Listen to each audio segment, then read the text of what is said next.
L'achat d'une propriété est l'une des décisions les plus importantes à prendre sur le plan financier.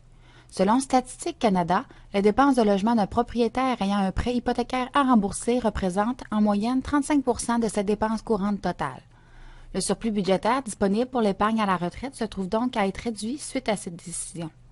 D'un autre côté, la propriété représente un actif qui aura possiblement une grande valeur au moment de la retraite. Cette capsule examine l'interaction entre l'acquisition d'une propriété et la planification de la retraite. Pour illustrer concrètement cette interaction, analysons à nouveau la situation de Jean, un personnage que nous avons déjà abordé lors de la capsule intitulée « Appariez votre besoin d'épargne avec votre capacité à épargner ». Plus spécifiquement, dans cette capsule, nous avions présenté une mise en situation reflétant les besoins et les capacités d'épargne de Jean en vue de sa retraite. La simulation prenait alors en compte que celui-ci payait un loyer tout au long de sa vie.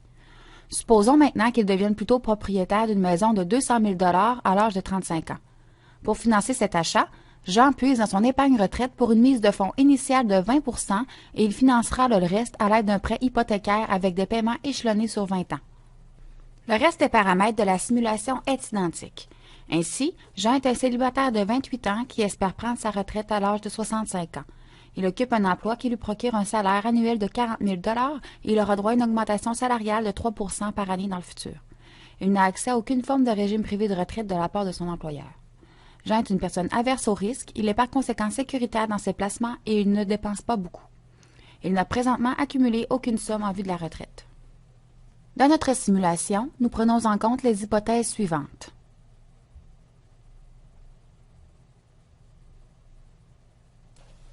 Commençons par évaluer l'impact de l'achat de la maison sur le niveau de dépenses consacrées au logement. À 35 ans, Jean fait l'achat d'une maison de 200 000 $ et contracte une hypothèque de 160 000 $ amortie sur 20 ans. À partir de ce moment et pour la durée complète du prêt hypothécaire, ces dépenses deviennent plus élevées que s'il avait continué d'être locataire. En fait, les montants alloués pour la maison sont en moyenne plus élevés de 10 000 $ par année. Cependant, pour les années suivant le remboursement complet de l'hypothèque, la situation se renverse. De 55 à 64 ans, les frais associés au logement seront plus faibles d'environ 3 500 $ annuellement en étant propriétaire plutôt que locataire. Étant donné l'évolution des montants alloués au logement, on s'attend à ce que la capacité d'épargne pour la retraite de Jean varie selon deux phases. Lors de la période de remboursement du prêt hypothécaire, la capacité d'épargne de Jean est inférieure à ce qu'elle était avant l'achat de la propriété. Une fois l'hypothèque remboursée, cependant, sa capacité d'épargne deviendra alors supérieure à ce qu'elle était avant l'achat. Ce graphique de l'évolution de la capacité d'épargne démontre bien ces deux phases. À partir du moment où Jean achète sa propriété, sa capacité à épargner devient inférieure d'environ 8 500 $ pour une vingtaine d'années, mais à l'âge de 55 ans, celle-ci devient supérieure de 1 800 $ par année jusqu'à sa retraite. Bref, la variation des montants associés au logement a un impact direct sur la capacité d'épargne de Jean. Quel est l'impact total sur l'épargne retraite de Jean de devenir propriétaire ou de rester locataire? En louant, la simulation indique que Jean aurait été en mesure d'investir 490 000 $ pour sa retraite tout au long de sa vie professionnelle. Dans la situation où il achète plutôt une maison, Jean doit d'abord puiser dans les 40 000 $ qu'il avait épargnés avant 35 ans afin d'effectuer sa mise de fonds initiale.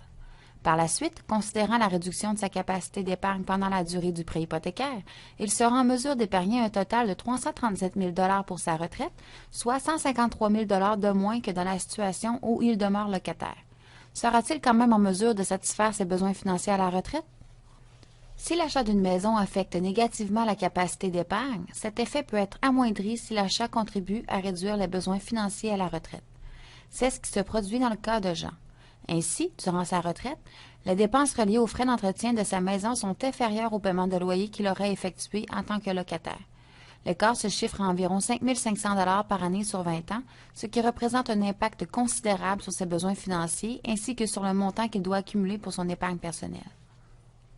En tout, la baisse des dépenses de logement de Jean durant sa retraite suite à l'achat d'une maison fait diminuer ses besoins financiers totaux entre 65 et 85 ans d'environ 260 000 $.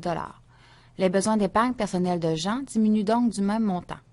Ainsi, en tenant compte des revenus auxquels Jean a accès par les régimes publics, Jean doit épargner pour sa retraite un montant d'environ 496 000 $ avec l'achat d'une propriété, comparativement à environ 758 000 $ en restant locataire.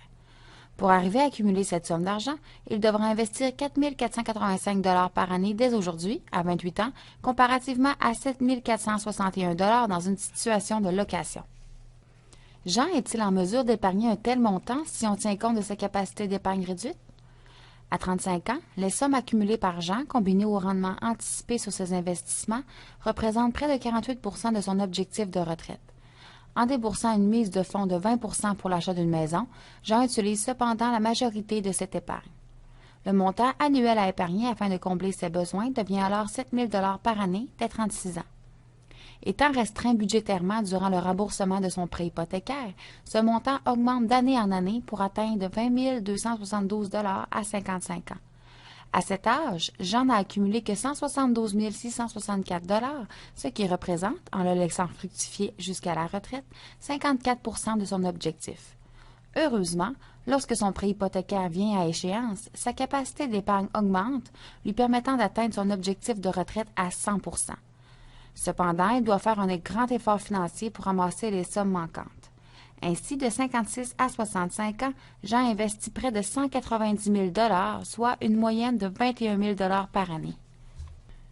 Globalement, même si Jean accumule potentiellement moins d'argent pour sa retraite suite à l'achat d'une propriété, il se retrouve à détenir un actif important. En fait, sa maison initialement payée 200 000 $ est en quelque sorte une forme d'investissement. Dans notre simulation, sa valeur grimpe à environ 560 000 $ lorsqu'il atteint 65 ans, suite à l'effet de l'inflation et à une hausse appréciable du marché immobilier. Si nécessaire, la maison de Jean peut donc servir comme un outil supplémentaire pour combler ses besoins à la retraite. Par exemple, elle peut servir comme une source de liquidité à travers une marge hypothécaire. Cette capsule illustre certaines interactions possibles entre l'achat d'une propriété et la planification de la retraite. Il peut évidemment exister d'autres considérations que celles retenues pour notre analyse.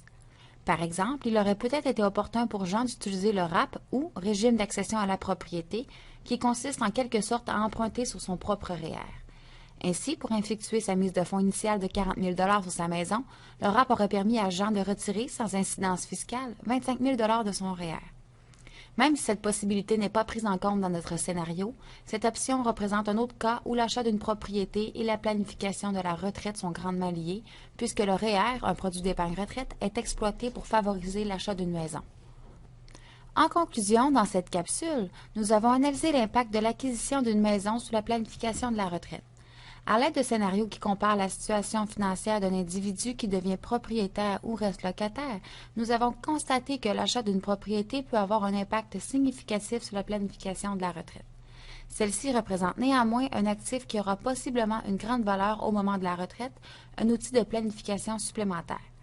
Pour démystifier ces éléments, en plus de tenir compte de considérations additionnelles telles l'utilisation du régime d'accession à la propriété, il est sans doute une bonne idée de consulter un planificateur financier qui sera en mesure de faire une analyse complète de votre situation.